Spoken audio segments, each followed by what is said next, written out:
mampiasa zany dia fandraisana andraikitra eo amin'ny fitaterana ireo ireo ho tonga any amin'ny destinataire zany zany hoe ireo ankizy malagasy marobe izay membre ao amin'ny Alliance Française Madagascar sy ny CLIC zany dia mampiasa an'ireo tambazotra ny star zany izahay amin'ny fitateran'ireo ireo mampiasa eo amin'ny fiara lehibe eo amin'ny valonjato eo.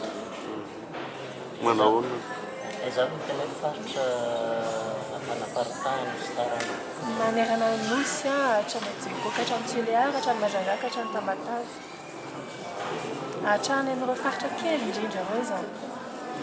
efa nandritra ny telo taona no nanatanterahana an'ilay fiaraha-miasa ho anareo manokana inona no tena zavatra misongadina tao anatin'izay?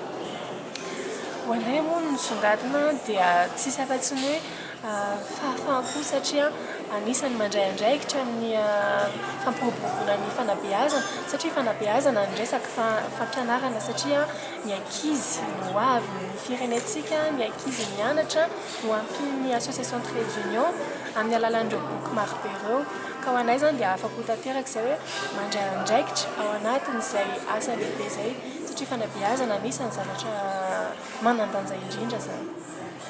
Mialy Randriamanitra.